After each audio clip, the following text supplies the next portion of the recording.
बुखारी शरीफ में हदीस है, काज़ी अय्याज़ मालिकी रहमतुल्लाह अलैह ने बड़ी तफसील से लिखी है। रावी हज़रत अनस बिन मालिक हैं। एक बंदा बड़ी दूर से आया नबी पाक सल्लल्लाहु अलैहि वसल्लम की ज़ियारत के लिए, बड़ी दूर से। अरब के जो सरदार होते थे उनके बड़े नाज नखरे होते थे। वो खैर आज भी हैं, प्रोटोकॉल का माहौल आज भी, यानी वज़ीर साहब के आगे दो चार गाड़ियां ना हों तो उनको मज़ा ही नहीं आता। पुलिस वाले आगे पीछे भागें तो हालांकि उनको नहीं पता कि जो पुलिस वाले आगे पीछे भाग रहे हैं ना, ये हुकूमत बदली तो गिरफ्तार करने भी इन्होंने ही आना है। लेकिन वो बड़ा मज़ा आता है जब लोग गाड़ी के पीछे भागते हैं। क्या बात है जनाब, बड़ी बात। और हमारी तबीयतों में पता नहीं कौन सी। तो नबी पाक सल्लल्लाहु अलैहि वसल्लम की खिदमत में वो शख्स बड़ी दूर से आया। तो अरब के बादशाहों का मिजाज था, प्रोटोकॉल बड़ा चाहते थे। उनका तो ये तरीका था कि हुक्मरानी करनी है जैसे भी हो। अगर किसी गुलाम ने धूप में बंधा रह गया, ऊंट और छांव में नहीं बांधा तो दुर्रे मारते थे, और अगर उसने खोल के बांध दिया तो फिर भी मारते थे। कहते थे इतना सियाना हो गया तो उन्हें पूछा ही नहीं, खुद ब खुद ही बांध दिया। वो शख्स हुजूर की बारगाह में आया और बहुत सारे लोगों के पास क्योंकि वो जाता था अपने सरबराह का पैगाम लेके, तो वो कांप रहा है जब हुजूर की बारगाह में गया, डर रहा है। अब जरा बात को समझना, नबी पाक सल्लल्लाहु अलैहि वसल्लम ने उससे फरमाया क्यों डरते हो, सादा आदमी है, देहाती है, बद्दू है।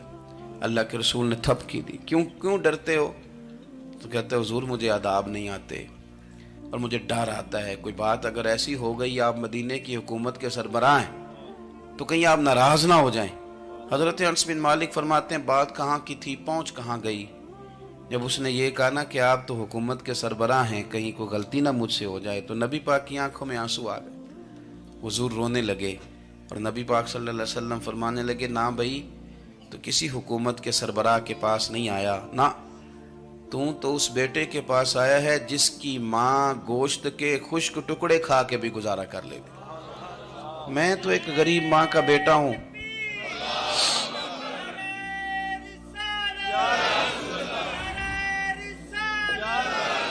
भाई अगर आपका ये ज़ौक बन जाए, देखो ना आज तो लोग भूल जाते हैं ना, कपड़े बदल लेते हैं तो वो समझते हैं कि शायद सारा कुछ ही बदल गया।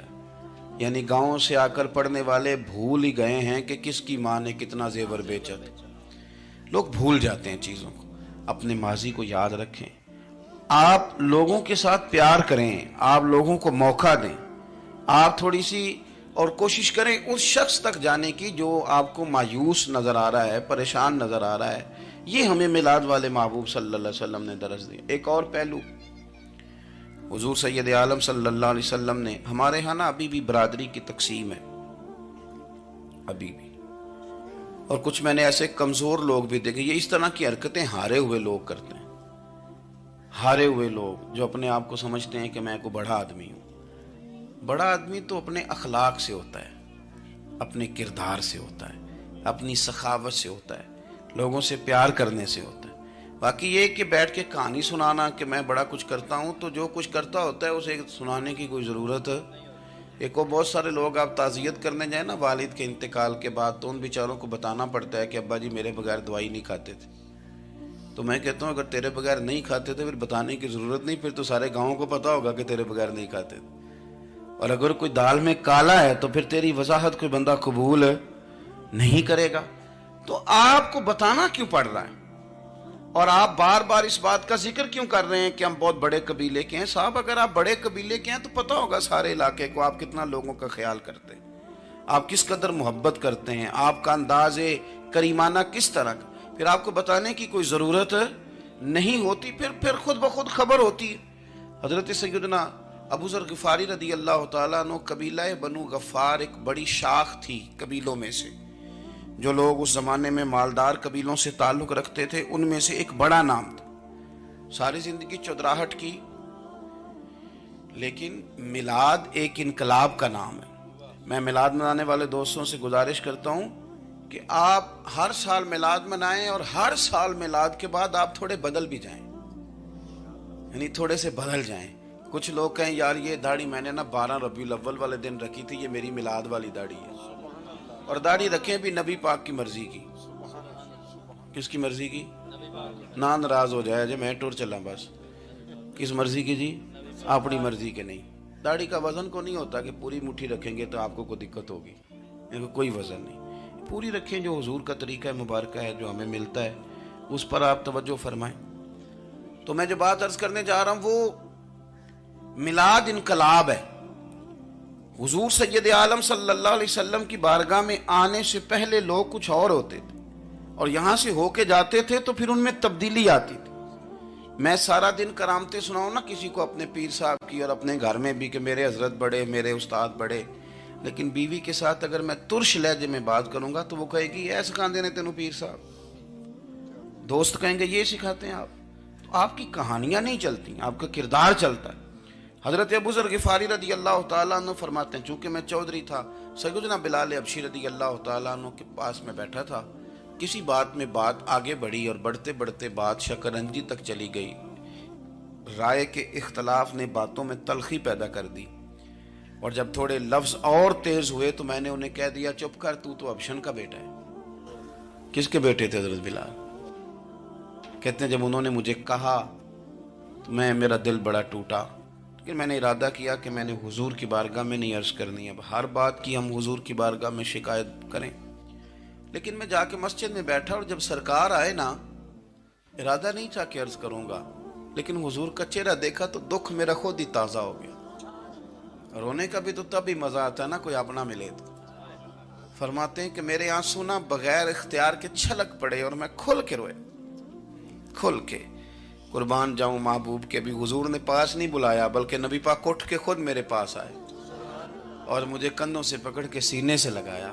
और जब मैं खुल के रो लिया तो हुजूर मेरे आंसू पूछने लगे। कुछ शेर ऐसे होते हैं जो किसी ने कहे होते हैं और कहने वाला जो होता है वो साहिब हाल होता है, तो उसमें कुछ खूबसूरती ज़्यादा ही हो जाती है। एक पंजाबी के शायर हमारे गुजरात में गुजरे, बुजुर्ग थे, उनका एक शेर है।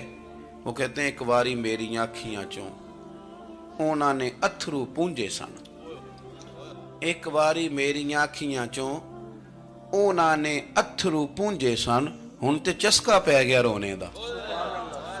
एक बारी मेरियां अखियां चों ਉਹਨਾਂ ने अथरू पूंजे सन, हुण ते चस्का पै गया रोने दा, ते हर वेले आहो जारी दा। तो मैं रोज रोने लगा हूं, मजा ही बड़ा आया है जब से महबूब ने चुप कराना शुरू किया। मेरे अजीज, और फिर हजरत बिलाल हबशी रदी अल्लाह तआला अन्हु चूंकि हुजूर के गुलाम थे और उन्हें पता था कि सरकार मेरी नाज बर्दारी करते हैं। हुजूर ने चुप कराया। फरमाया, क्यों रोते हो? तो अर्ज करने लगे, या रसूल अल्लाह सल्लल्लाहु अलैहि वसल्लम, अगर मैं अबशन का बेटा हूं तो मेरी तो गलती कोई नहीं ना, ये तो तकसीम अल्लाह की है ना। अल्लज़ी खलक़का फसव्वाका फअदलक फी अय्यि सूरतिन मा शाअ रक्कबक। जिस तरह वो चाहता है, जिसको चाहता है उस तरह की उसकी सूरत बना देता है। तो मुझे अबशन का बेटा कहा जाता है, मेरी गलती क्या है? हजरत बिलाल ने भी नहीं बताया किसने कहा है। लेकिन नबी पाक सल्लल्लाहु अलैहि वसल्लम ने क्या फरमाया? इमाम यूसुफ सालेही ने लिखा है, जरा गौर करना बात पर, तसल्लियां लोग और रंग में भी देते हैं पर यह तसल्ली बड़ी अनोखी है। हुजूर फरमाने लगे, बिलाल अगर तो अबशन का बेटा तो परेशान क्यों होता है? काले रंग वाली माँ का बेटा है तो परेशान क्यों होता है अगर तेरी वालदा का रंग काला है तो? अर्ज की, हुजूर आप क्या फरमाना चाहते हैं? तो सरकार फरमाने लगे, मैं दो माओं का बेटा हूं, एक जनाब आमना जिन्होंने मुझे पैदा किया और एक हजरत उम्मे ऐमन जिन्होंने मेरी परवरिश की, मुझे बड़ा किया। हुजूर फरमाने लगे, मेरी माँ आमना का रंग गोरा था और मेरी माँ उम्मे ऐमन का रंग काला है। तो फरमाया, अगर तुझे किसी ने काले रंग वाली माँ का बेटा कहा तो उसे कह देना मदीने वाली महबूब के भी तो एक वालदा का रंग काला है, तो कह देना। हजरत बिलाल कहते हैं कि वो इस तरह की तसल्ली थी, तिफल तसल्लियां नहीं जिस तरह की हमें दी जाती, वो इस तरह की खूबसूरत तसल्ली थी कि उसके बाद मेरा दिल ऐसा ठंडा हुआ, फिर किसी का ताना ताना नहीं रहा, फिर किसी की तकलीफ नहीं रही। रसूल पाक सल्लल्लाहु तआला अलैहि वसल्लम ने ये जो आज तकसीम है हमारे यहाँ ऊंच नीच की, छोटे बड़े की, जात बरादरी की, हुजूर फरमाते मैंने पाँव के नीचे रख के कुचल दी। अब इसका कोई स्टेटस नहीं रहा, अब ये कोई मामला नहीं। फिर मेरे भाई, एक मामला हमारे अंदर जो और बड़ी शिद्दत के साथ आया है और जिसने बड़ा जोर पकड़ा है, वो ये है कि हम ना पढ़े लिखे लोगों से माजरत के साथ, पढ़े लिखे लोगों का भी एक मसला है, वो दूसरों को जाहिल कहना जरूरी समझते हैं, इल्ला माशाअल्लाह।